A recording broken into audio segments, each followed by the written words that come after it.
I was leading teams, leading projects, had built great relationships. So the regional director of the consulting firm, and I've never told this story, so here we go. The regional director flew into town from Denver to say, hey, we want to entice you to stay. So how do we adjust your compensation, adjust your schedule to encourage you to stay? And I said, no, I'm not going to stay. I'm going to go out on my own. This is the plan that I have. And he looked me dead in my eye and he said, well, I want you to know, when your little business doesn't work out like you planned, you don't have to come crawling back to us. We'll welcome you back with open arms. And when I tell you that conversation was a solidifying moment for me, this is what I must do. And that, what I call haterade, was the motivation I needed to make sure I never went crawling back.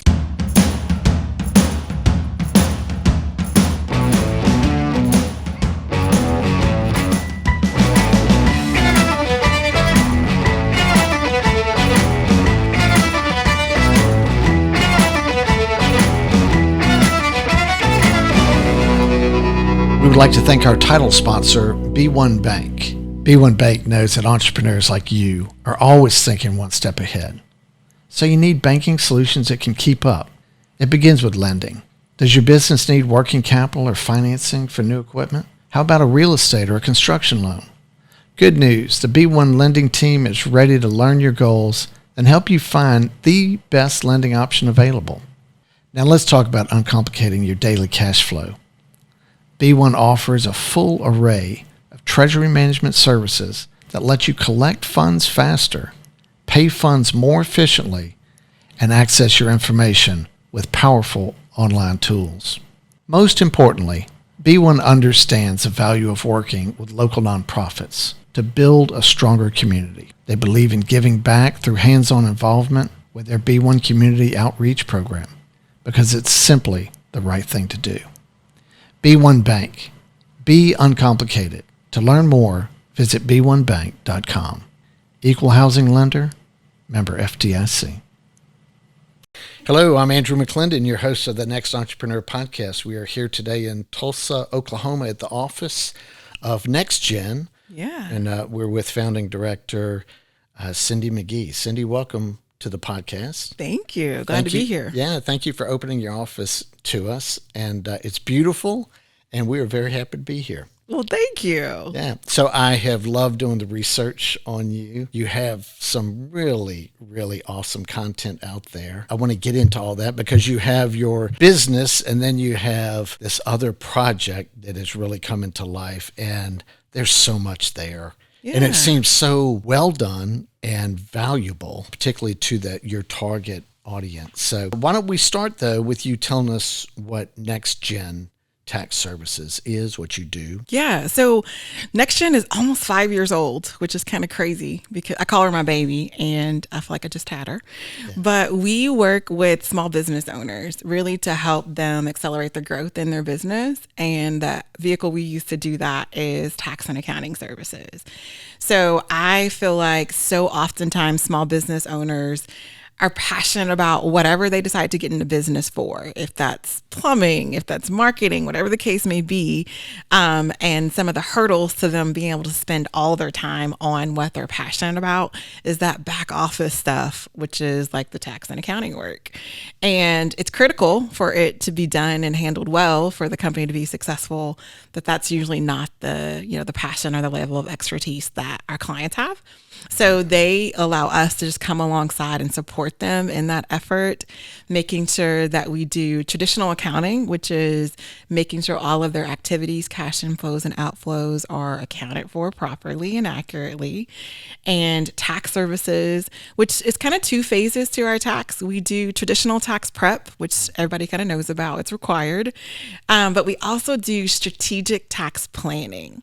And that's where we're working with our clients all throughout the year to help identify the best strategies that will minimize their tax burden. And so for a business, the biggest bill they'll pay, without us at least, is their taxes. And so we work with them to make sure we minimize that and don't allow the IRS or the state to be what we call a lazy profit share partner in their business, and instead let them reap the benefits from all the hard work in their business.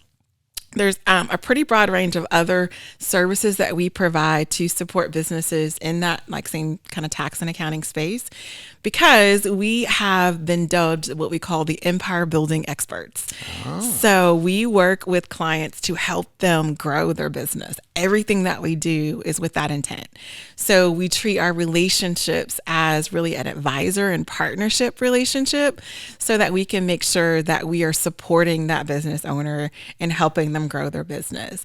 And so we've been blessed to work with hundreds of business owners who were at one place when they connected with NextGen originally, and we've seen them go kind of up that growth path together with our expertise matched with their passion for what they love. So your growth path has been pretty extreme. In just 5 years, your staff has grown. When I look at your website, I mean, it just looks like a great group of professionals. So that's very exciting. It is. We teach from our own experience. So the work we do with clients is rooted in kind of what we've done even in our own practice.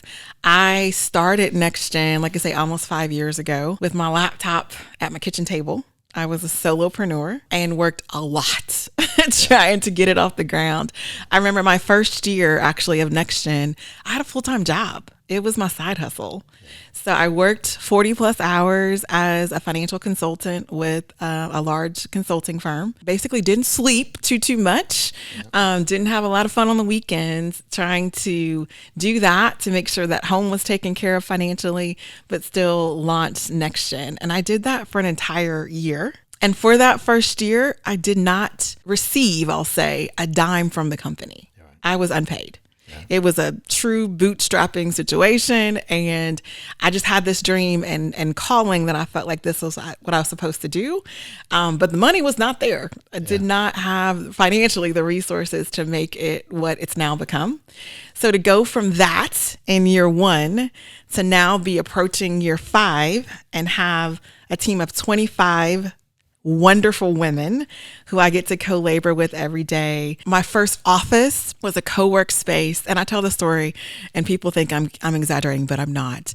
My office was so small that if you sat down in basically a folding chair, size chair in front of my desk, your knees would bump my desk. Like I would have to hold on to my extra monitor when a guest came into my office, because I knew when they sat down, they were going to bump my desk and I didn't want it to knock over.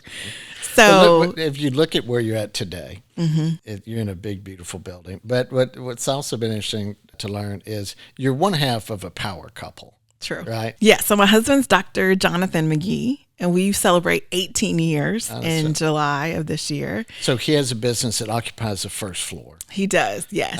And your business, NextGen, occupies the second floor. That seems like a pretty sweet deal. It is, even though I tell everybody he's my tenant, because NextGen owns the building, and he's pretty often late on his rent, so there's that. But yes, he's in the first floor. His company is called Essential MD. Yeah. And ironically, he works with business owners too a lot, because he does a program. It's called Direct Primary Care, where basically you don't have to have traditional health insurance. You can have what's called a catastrophic health insurance plan, and then use him for all your routine care for a lower monthly rate. Oh, I see. Is that how that works? Yeah. Okay, so let's dial it back to how you got to this point to start your business. So you grew up where? Grew up in Springfield, Missouri. Springfield, Missouri. Yeah. Tell us about your childhood. So I'm the youngest of 6 and the best, and I will explain that to them carefully as well.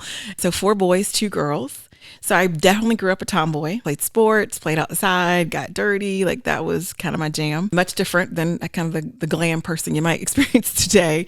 And my parents were, very humble beginnings. My mom stayed home raising 6 kids. My dad worked in the nonprofit space, very strict, grew up in church. Extraordinarily strict, really just trying to make sure that we stayed out of trouble. We kept our head on straight. We kept our feet on the ground, and kind of inspired us really to be employees, to be good employees. As I say, my mom stayed home and my dad working in nonprofits, he was an employee. So the traits that they wanted to instill in us from what would ultimately become a professional space was, show up on time and work hard and work your way kind of up the corporate ladder. And so it's interesting because for myself included, four of the children grew up to be entrepreneurs. And Really? some of the kind of just traits that they wanted to instill in us with the intent of making us good employees actually made us really good employers. And so That's interesting. It is. And So we have some similarities here. I'm one of 7. oh, nice. 5 boys and 2 girls. Yeah. So just one off from you guys. And a mother who stayed home and to run the ship, which I guess is what has to happen, and a father who worked in the university system. So some similarities there. But you went out of state for college. I did. So I went to college at Rhodes College in Memphis, Tennessee, where I tell people I grew up in Memphis because college has a way of teaching you kind of who you are and what you want your life to be. It's a beautiful campus. It's like a picture out of, Oxford, Yeah. England or something. I mean, it's amazing. I loved going to school there. Yeah. Met a lot of great people, learned a lot. Yeah, it was a good experience. How did you end up in Tulsa? So I met my husband at Rhodes College in Memphis, and he decided to go to medical school at McGhee in Nashville and wanted me to move to Nashville. So I'm actually 2 years older than him. So I had graduated, was through with grad school, had my CPA license, and he was ready to start medical school. So he wanted me to move. At that time, I was working with Ernst & Young. It's a global CPA firm, so I could transfer if I wanted to. And you were still in Memphis, or? I was in Memphis at this time, yeah. And so he wanted me to move to Nashville. And I said, I will not move for a boyfriend. So if you want to get married, let's move. But I'll be here until we're married. So we were long distance for about a year. He wised up, lucky him, and proposed. We got married. I moved to Nashville. He finished medical school and then came to OU Tulsa for residency. So that's how we got to Tulsa. Oh, okay. And we thought Tulsa was a pit stop. We did not expect Tulsa to be our home, so to speak. Now, were you working with Ernst & Young in Nashville and in Tulsa as well? I wasn't in Tulsa. I was in Memphis. I started with Ernst & Young. I transferred to Nashville after we got married. Ernst & Young has a very demanding work schedule and environment that just was not consistent with what I wanted with family and kids eventually. So I transitioned from Ernst & Young while in Nashville into an industry position. And that's actually when I launched my very first CPA firm, which I called McGhee and Associates. There were no associates. It was just me, but the name sounded good.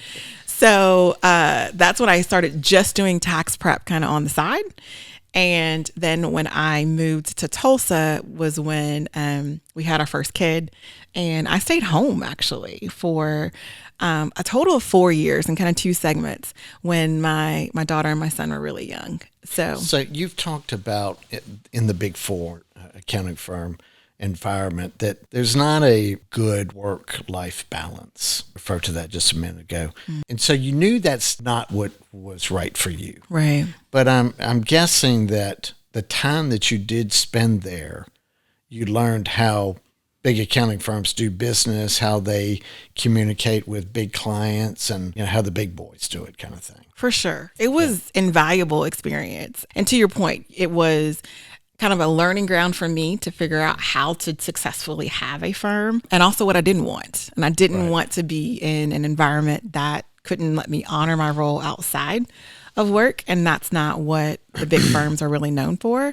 But they are known for establishing a great work ethic, great communication skills, great accountability, making sure you do your part to help produce your own success in your career. So I wouldn't trade it for anything. Yeah. I think it was a great foundation, but I also wouldn't go back. It's interesting. I was thinking about this with you being an accounting person and starting a business. When I was a kid, when I was 17, I started my first business, I called it Drew Mac Construction. And, I built fences. And whatever little projects I could get done. I didn't know anything about business, but I saw on, like big construction companies' vehicles, it would say licensed, bonded, and insured. Mm-hmm. No clue what that meant at that age. But I had a little business card made up, and I said licensed, bonded, and insured. I mean, I wasn't intentionally trying to be deceptive. I just thought that's what you did. I just had no clue what it meant. I think there's a lot of entrepreneurs, when they start, they just start. They don't know the rules. Yeah. And yet I've seen some people that want to start a business, but they want to make sure all the boxes are checked and everything's done just so. And I've seen a number of these people end up not starting their business because they're trying to get everything perfect.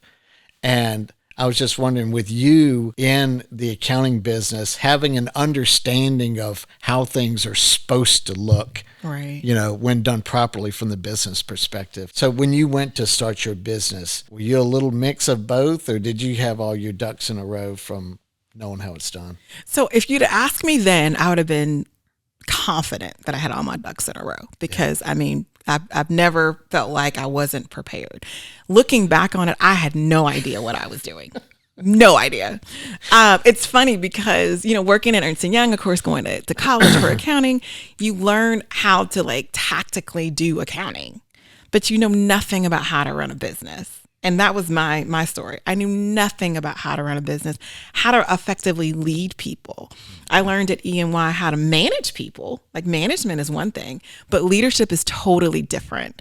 And inspiring people to buy into your vision and be a carrier of it and help propel themselves and the organization forward is something that I had no clue how to do. Something I'm still learning, quite frankly. But I think at the time I thought I was ready, but in hindsight, I really didn't know. There's some great content that you've put out with your side project called Upgrade You. Yeah. And I want to get into that in a minute, but I wanted to steal a little piece of that as it relates to the start of your business. And you talk about starting scared. Oh, yeah. And tell us what that means to you. Yeah. So I think all too often, like you described, we want to have our ducks in a row. We want to feel like, there's a roadmap for our success. And we prevent ourselves from actually doing things because we don't feel prepared. And the fact is, you will never actually feel prepared because you're doing something brand new. And so there's so many things that I still don't know. 20 years into being a CPA, I still don't know in terms of leading a business and people and making sure that things are done well. And so I start scared every day because every day there's something new that challenges me. And it's, I know, easier said than done. But I say all the time, if your dreams aren't big enough, if your plan isn't big enough that it scares you, then you need to go back to the drawing board and make it bigger. And now embrace starting scared and use it as the fuel to propel me forward. I know that when I just kind of step out on faith and doing the things that I know I'm supposed to do to be well prepared, that the rest will work itself out. And so I can't just paralyze myself feeling like everything is not just so. Yeah. I have to just get started. So you talked about, learning tax strategies and everything at the Big Four accounting firm. I've read that you were interested in bringing those type strategies, that level of sophistication, to smaller businesses and mid-sized businesses. Yeah. As a goal for when you started your business. How did you know that it was the right time to drop your full-time job and go out all in? So that's a perfect example of starting scared. I can't say I knew, so to speak. I trusted, my gut told me we can do this. It's going to work. And I did the practical things that I could to be prepared in terms of trying to reduce my home expenses and make things to be in a place where it wouldn't require as much from the business financially to be able to support the household. My husband is incredibly supportive. And so I don't discount for a second the fact that his support and him having, a full-time job at the time really helped support us. But ultimately, I really just took a leap of faith. I felt called to do this work for small and medium-sized businesses. And I trust that God qualifies the calls. So I knew that I didn't alone possess everything that I needed to be able to take this full-time, build this empire, and support my family. But I trusted that I would be equipped and empowered with what I needed to be able to do that because that's what God called me to do. And so when I took that leap of faith and I said, I'm going to quit my full-time job and do this full-time, I got to tell you the story of what the gentleman told me who I was resigning to. So I'd worked with that consulting firm and had made them a lot of money. I was leading teams, leading projects, had built great relationships. So the regional director of the consulting firm, and I've never told this story, so here we go. The regional director flew into town from Denver to say, hey, we want to entice you to stay. So how do we adjust your compensation, adjust your schedule to encourage you to stay? And I said, no, I'm not going to stay. I'm going to go out on my own. This is the plan that I have. And he looked me dead in my eye and he said, well, I want you to know, when your little business doesn't work out like you planned, you don't have to come crawling back to us. We'll welcome you back with open arms. And when I tell you that conversation was a solidifying moment for me, this is what I must do. And that, what I call haterade, was the motivation I needed to make sure I never went crawling back to a large firm. You were never going back. Never. Once you heard that, I mean, that's amazing that he gave you that much motivation. Oh, yeah. You know? My little business. Yeah. Yeah. Okay. We would like to thank MBD Automation for their support of the Next Entrepreneur podcast. MBD Automation is a mechanical install contractor with a program-centric focus. So what do these guys do? They install conveyor systems, VRCs, platforms, singulators, sorters, and all sorts of other types of automated equipment. Who do they work for? They work for systems integrators, manufacturers, and end users in fulfillment centers, airports, mail processing facilities, and projects in the defense industry. MBD Automation works for numerous Fortune 500 companies across the United States and has a list of international clients that they perform work for in the U.S. as well.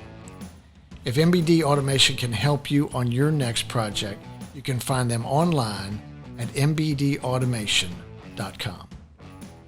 Cindy, it's intriguing that as you've grown your business, your count's up to like 25 employees now. Yeah. And they're all women, you mentioned. All women. Tell me about that. So it's interesting because, quite frankly, it didn't start with that plan in mind. I didn't intend to build a firm of all women. It's kind of organically developed. I think like once we got to 10, guys just stopped applying, which I can't say I blame them. I mean, the odds were pretty good for guys, right? Seems like you'd attract more male employees. You would. And we have a really young workforce too. So many of them single. So there's that. But yeah, so we've developed into this just kind of group of powerhouse women, and now I love it, and I want to continue to cultivate it and make it a supportive place for women, because I started my career working in a firm that definitely was not on par with making it a great workplace for women. And so from the standpoint of the number of hours that were required, even just the culture, I tell people I was a really good employee, but I got cussed at every day in public accounting. Like, that was just the culture.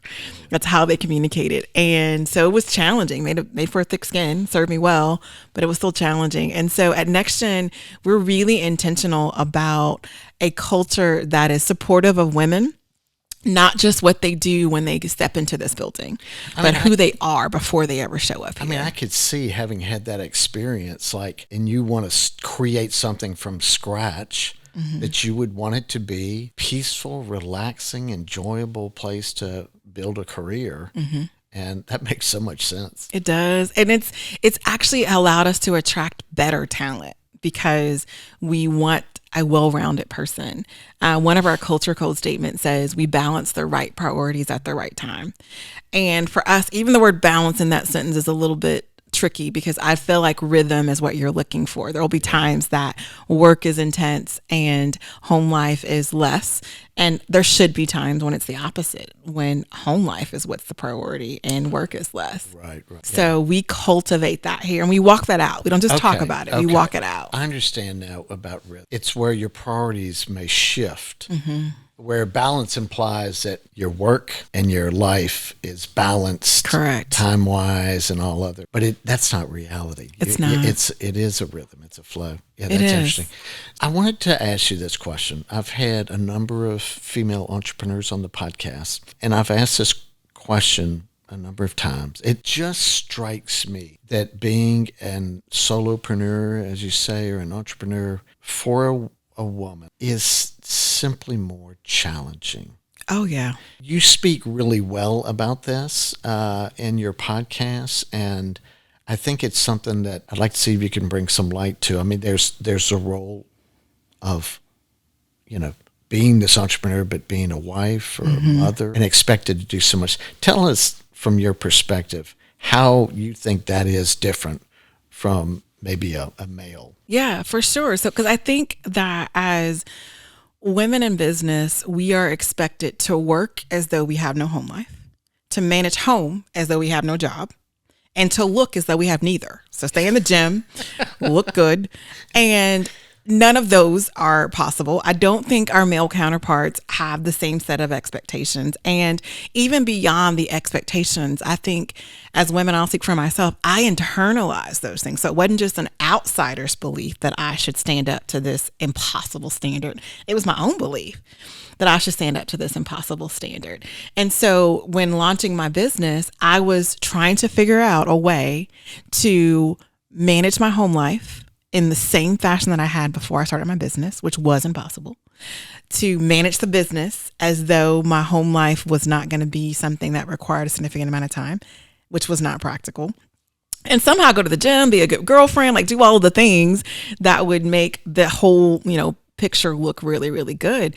And so while outsiders' expectations were a part of the story, my own expectations that was fueled by those outsiders is what put me in this kind of impossible situation. And so you see women facing burnout. You see women so overwhelmed that they're unsuccessful in all three of those areas. And I experienced that personally, where I didn't feel like I was successful in any of the three.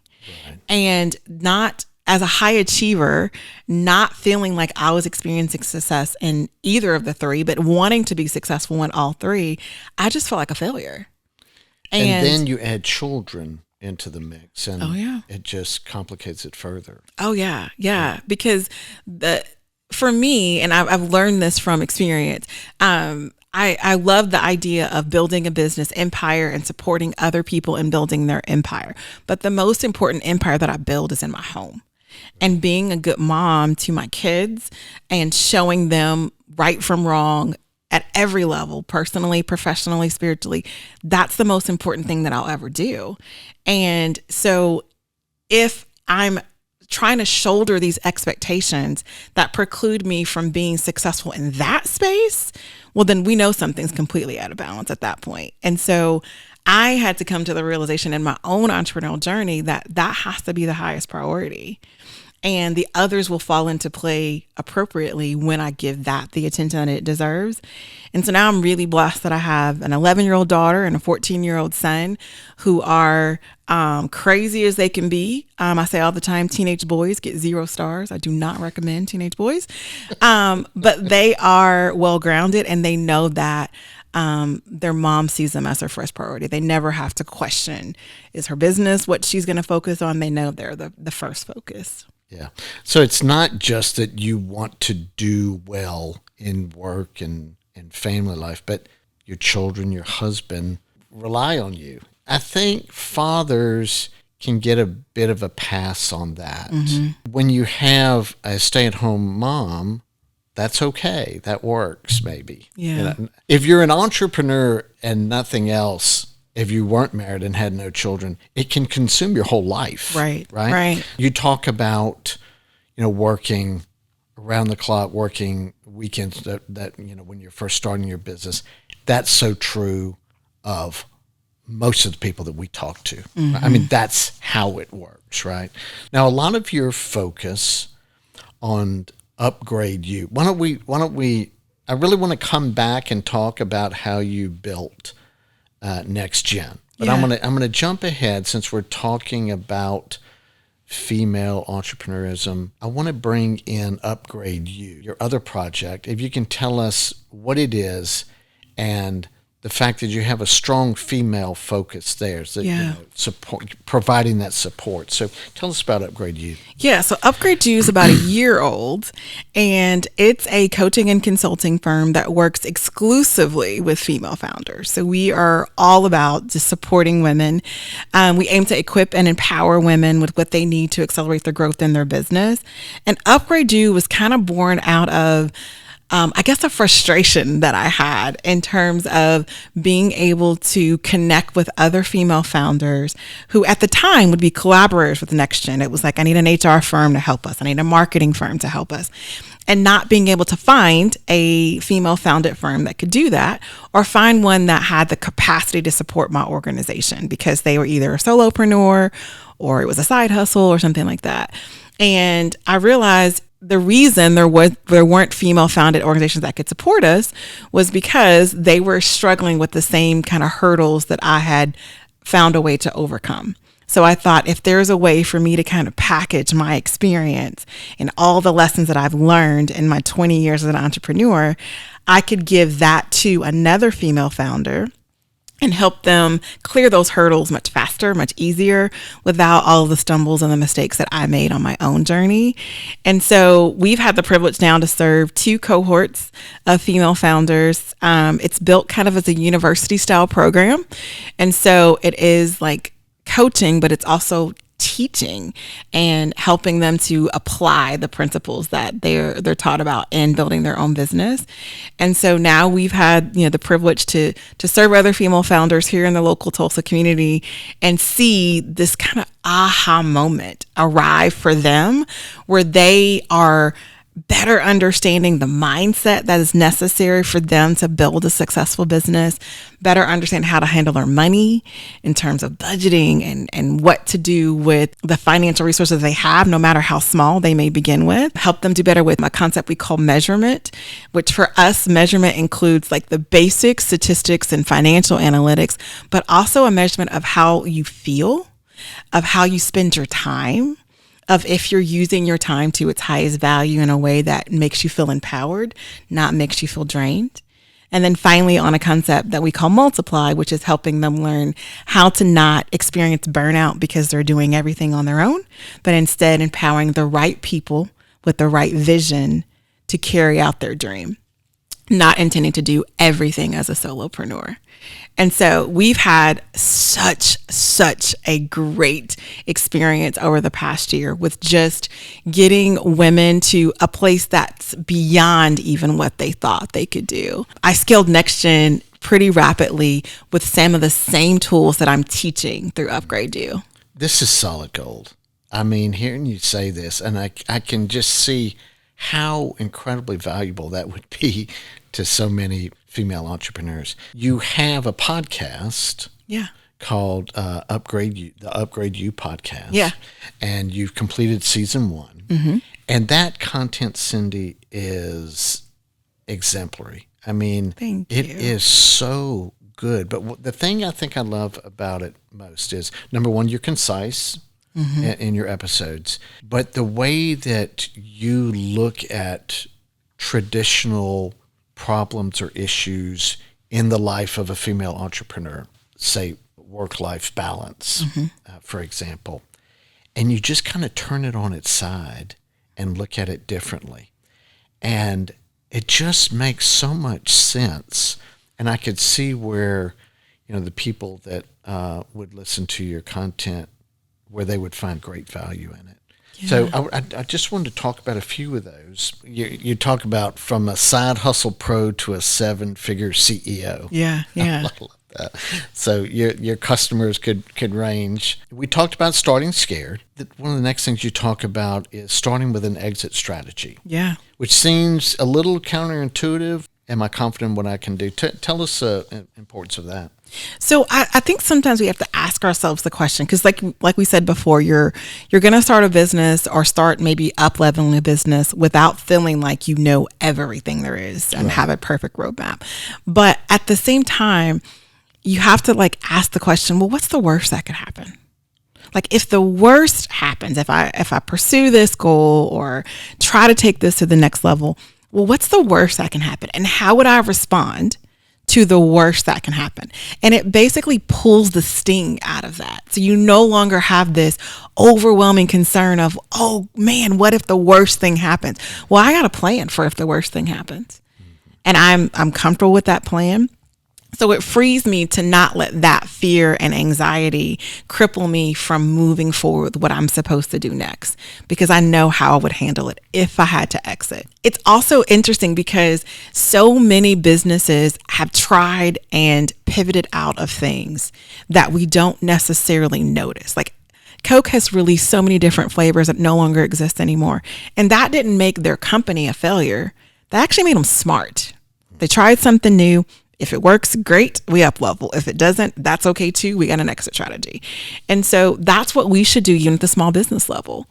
Take away that fear that comes from, I don't know what I would do if the worst thing happens. Instead say, I know exactly what I would do if the worst thing happens. Here's how I'll pivot. And that way I can feel more confident in moving forward without the concern of not being prepared if things don't go well. You talk about identifying your why.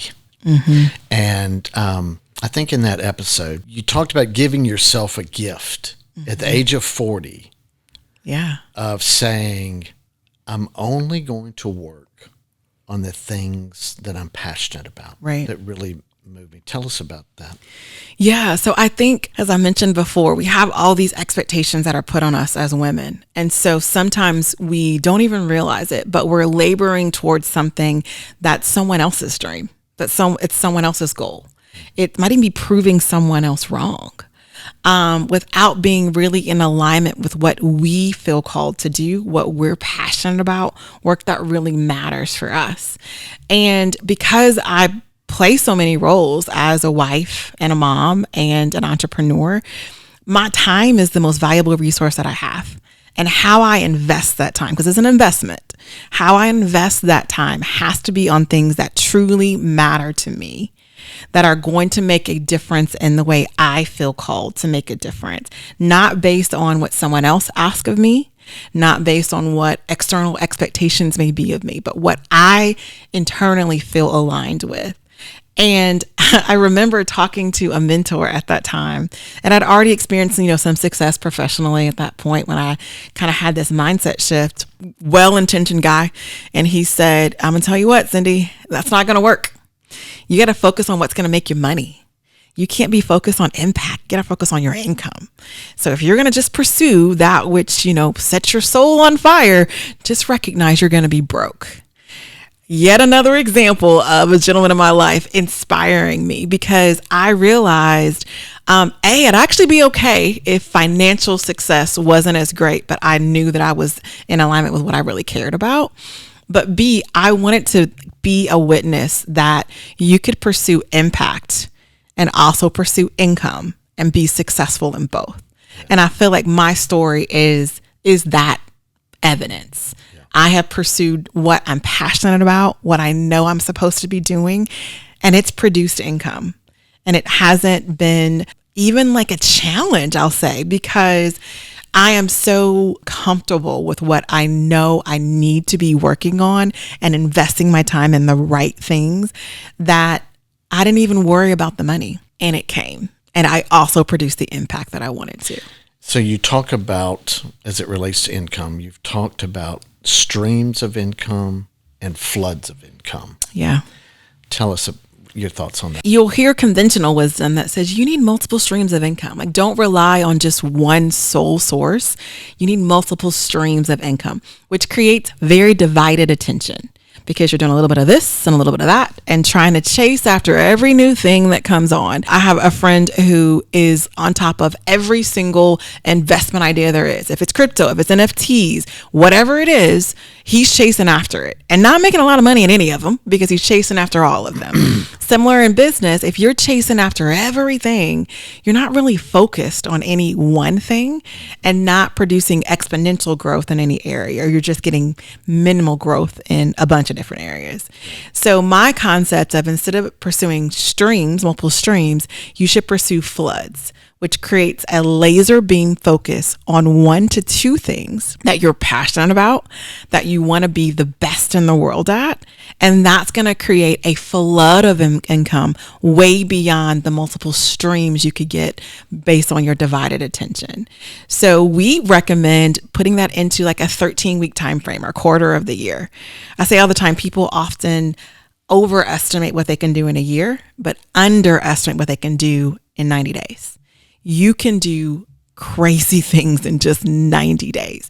So we call them flood projects. We take one thing that we're going to work on and we're going to pursue relentlessly for 90 days.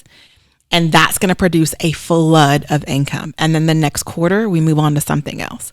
And that is actually producing much greater success than trying to address a whole bunch of things with divided attention, thinking you'll produce multiple streams of income. Yeah. I love how you take an idea and then do what you just did with the floods versus streams. You've got acceptance versus acceptance. Mm-hmm. Reframing the way you approach the parameters and throwing out. Tell us about that thought of expectations. Mm-hmm. So I've learned in leadership that I can set expectations all day long. I can say, I expect you to show up on time, I expect you to give your best effort. I can do that all day long. Right. But if I accept anything less than that, then that's the standard. Regardless of what expectation I've laid out. If my acceptance is, oh, you showed up late, it's okay. Oh, you gave me partial effort, that's okay. If I accept anything less, then that's really my standard. And so we shouldn't focus on just setting really high expectations. We should focus on setting good boundaries of what we will and will not accept. And you use examples of not just that with employees, but with clients as well. Yeah. Right? Oh, yeah. Clients, that's the hardest part of my job. Clients, making sure that they understand what's inbounds and out of bounds for us. And we know that we serve our clients best when we have good boundaries in place, which means you're not going to have my cell phone number. You're not going to be able to adjust the timeline to a great degree of what work we'll do and how we'll do it, because we do our best work when we do it in alignment with how we've designed it. And as the experts, you should trust us to be able to do the work in the best way for you, and it serves your interest best as well. And so clients, especially in a service industry, clients are pretty demanding, and they'll try you and they'll think that they know best. And you have to be willing to effectively stand up to a client and risk losing them, to make sure that your boundaries are enforced and that you're only accepting work from them and feedback from them that is in alignment with, what's going to serve their best interest and your best interest. And those aren't mutually exclusive. We can make sure we're doing what we're supposed to do the way we're supposed to do it, and it still meet our clients' needs. So we don't want to accept anything apart from that. Cindy, you have a gift of taking these concepts and expressing them in a way that goes, oh, that makes so much sense, and it just be clear. And you talk about collaboration versus isolation, mm-hmm. progression versus revision, opportunities versus distractions. Yeah. And so many more things. And it is fascinating content. I encourage all of our listeners to find Upgrade You podcast. Yeah. And listen to those. It is excellent content. Hannis T. Bourgeous provides accounting services, litigation support, as well as tax and assurance services to companies and individuals throughout the region. With offices in Baton Rouge, Denham Springs, New Orleans, and Hammond, their team of professionals have a wide range of specialized expertise and give personalized attention to each client they work with. HTB serves all types of business structures, including corporations, private businesses, startups, individuals, and more. So call them today to learn how they can help you.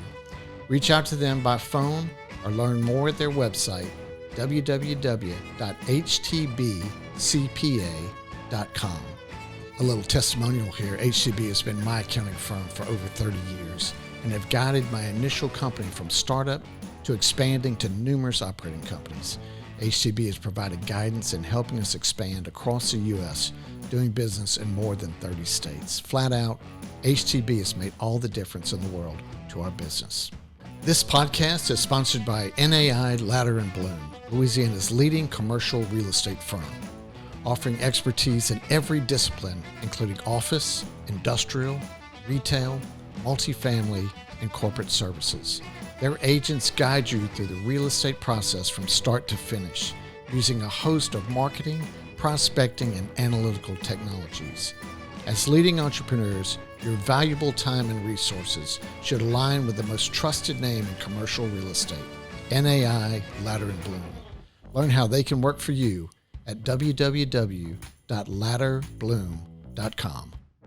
I love that content that you're just sharing about Upgrade You. But I wanted to bring it back to NextGen. You talked about that growth over 5 years. It really is pretty spectacular. And I don't know what's involved in growing a CPA firm or a tax firm, but it strikes me that 25 employees in that shorter period of time is some pretty bold growth there. Yeah. I'm curious how you did it. I mean, you have clients in oil and gas and healthcare and retail and service industries. You had told me maybe in a break that a lot of your clients are male. They are. And you're an all-female firm. Tell me how you did all that. Yeah, so I think it starts with making sure that we pursued excellence. So we didn't want to just be a transactional firm where you come to us, get your taxes prepared because you have to, and then we see you again next year. Right. We really want to be in partnership with our clients, and we want to serve them with excellence, serve them in a way that would help promote the growth in their business. And so I think in a transactional relationship, you just kind of plug and chug data and make sure it's complete and accurate and you move on. But in our kind of more ally relationship, we want to find what's meaningful in that data. What do you need to be paying attention to? What's going to impact the growth negatively or positively in your business so that we can make sure you're prepared to take advantage of it or overcome it if necessary, and use our expertise to guide you in that way. And so that's a different approach to a CPA firm than what exists in most spaces.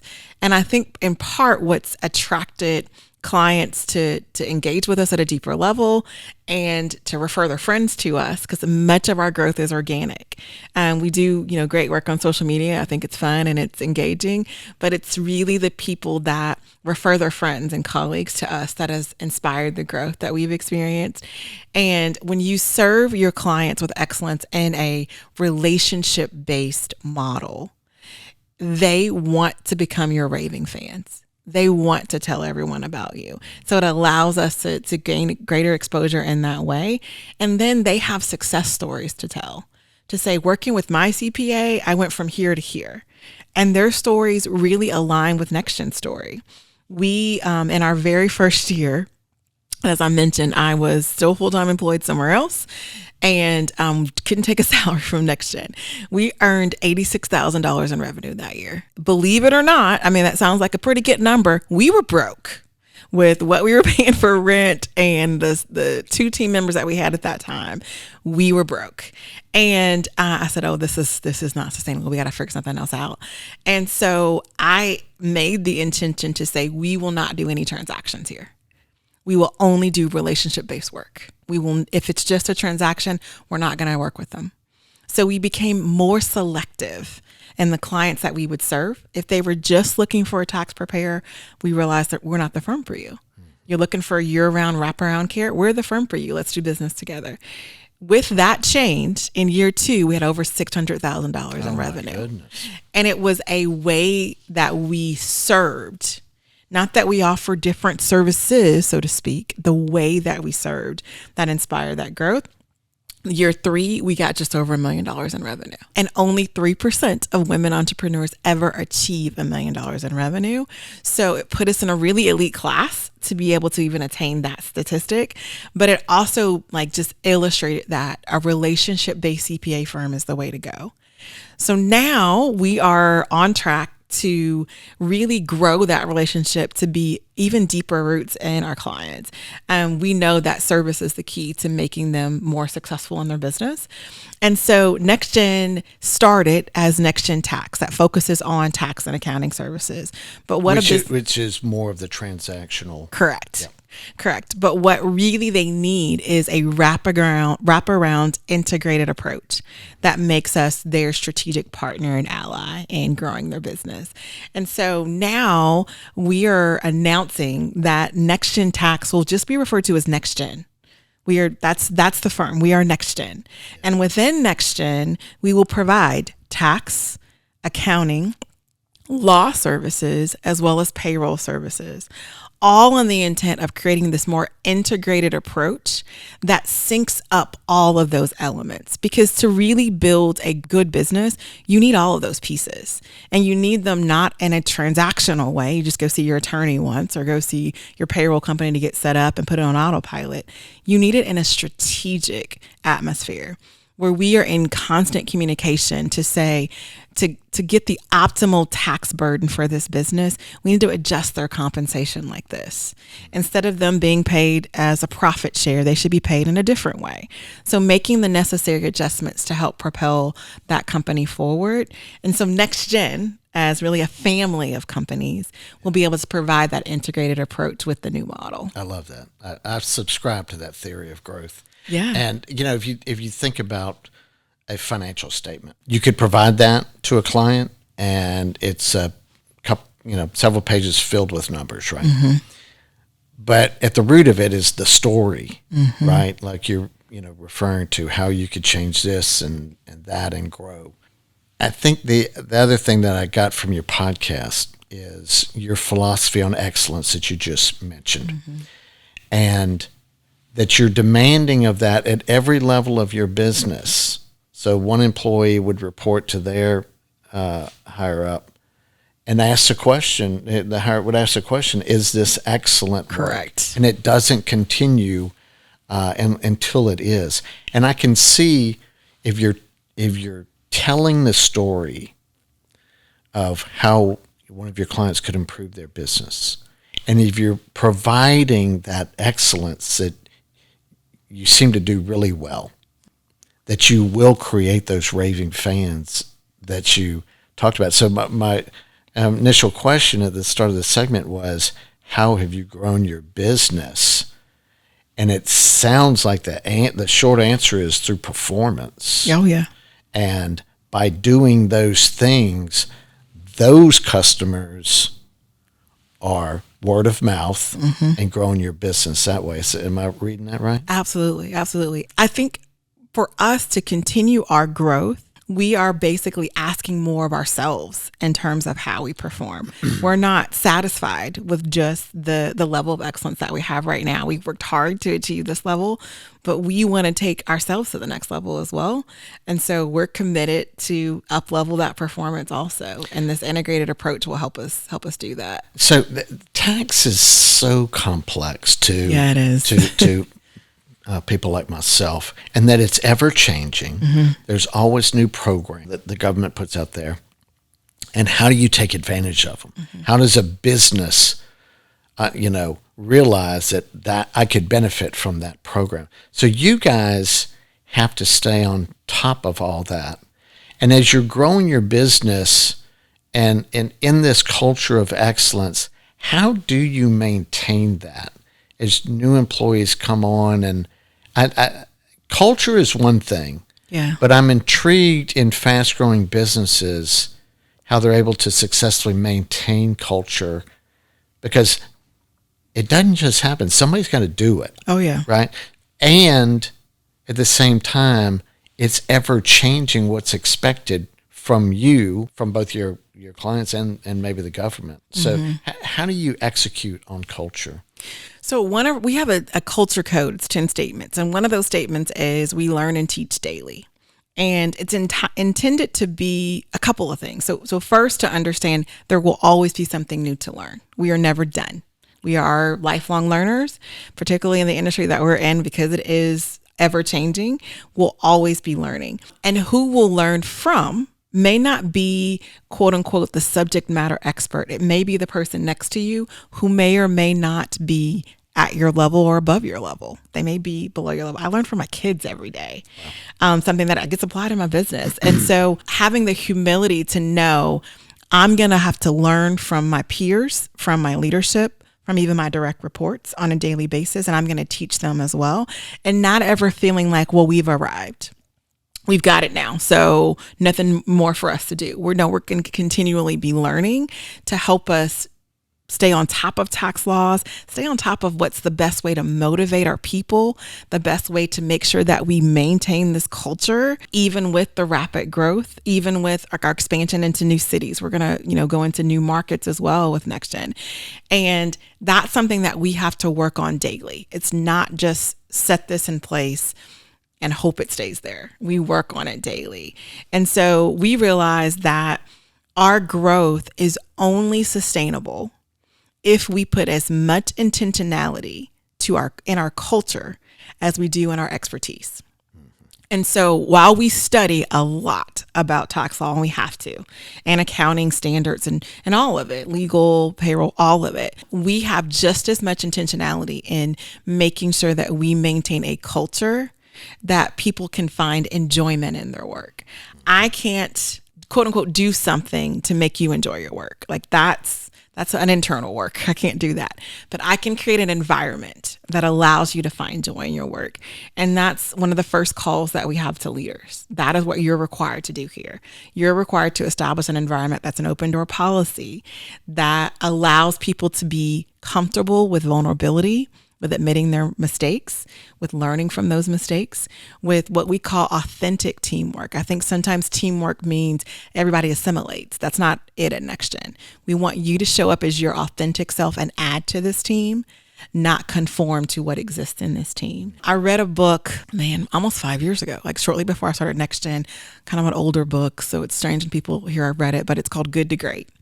And in the book, it talks about how it's so important that you first get the right people on the bus, get them in the right seats, and then decide the destination. And so we embody that at NextGen. We first search for the right people. And this expansion that I just described into being just a more advisory firm that focuses on all facets of a business was something born out of us finding the right people who are on the bus and getting them in the right seat so they can be great in their area of expertise or their zone of genius, as we call it at NextGen, and let that inspire where we go. And not have this strategic plan that's so rigid that we're trying to fit people into spots, but instead having a fluid strategic plan that has a desired goal of what we will achieve as an organization, but letting the people, the right people that are on this bus, really drive how we get to that goal and making sure that it's flexible to be responsive to the people that are involved in the practice. And so that is something that people are attracted to. We call it magnetic authenticity because we show up as who we really are and we let the people guide us as far as where we go next. People want to come to NextGen in a time period where recruiting is really, really hard. Like it's hard to find people to come work in organizations. There's a lot that's shifted in the country in the past few years in that regard. People are attracted to our organization because they know this is a place that they don't just work at, they're building. And they're building something that benefits them and benefits the organization and benefits our community because we're serving other businesses. So that's really helped inspire our growth and keep our culture very rich and protected in the process. It's hard for me to think of my next question because I'm so enthralled with what you're saying. I mean, you are so good. But my question is, do you know how exceptional you are? Wow. Because you are. Man, that's the first time you've stumped me today. I'm like, that's a good question. Well, I the other question I have is, can I invest in your business? Come on in. And then, I mean, I can see you. I've mentioned the excellence of your podcast, but just I could see you having a very successful book, and any other form of getting your message out there. You just have a gift with management and communication. And I would say if there's any way to deal with the challenges of talent resourcing right now, you've got the greatest gift that you could possibly have. And that's a potential to grow in a great environment with well thought out strategies, a growth plan. I'm just super excited for you, and I'm greatly honored to have met you, and you welcomed us into your office. So I think we're about to wrap up here. Is there anything else the world needs to know about Cindy or her power couple husband or family or your business? Well, I first want to say thank you for allowing me just the time and space to share my story, and for your compliments of just kind of the things that we have going. I think I would love for your listeners to just know that my story should draw parallels to your own story. I think sometimes we look at what people have experienced or have accomplished and think, well, that's just them. That's just what they did. I do feel exceptional in some ways, but I also feel like so many other people are exceptional that have their own journey, their own path, and hopefully in hearing my story, they see some element of themselves and want to kind of explore it more and pursue greater things for themselves. Yeah, I think it's interesting that you have all the gifts I've been talking about, but your willingness to share them and your desire to want to help other people, women, and maybe in particular, grow their businesses. And it's needed. It's very much needed. It's very valuable. So it's a super cool thing to have met you and to see what you're doing. So thank you so much. We enjoyed our time here. We look forward to talking to you again. Thank you.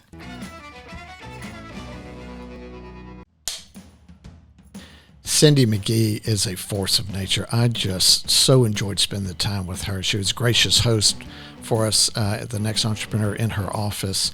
If you were to pick a business that had a rocket ship trajectory, NextGen, run by Cindy would be the one. If I mentioned in the podcast about her content, again, I can't encourage you enough to take a look at that. She has a really interesting way at looking at traditional business theories or concepts and putting a twist on it.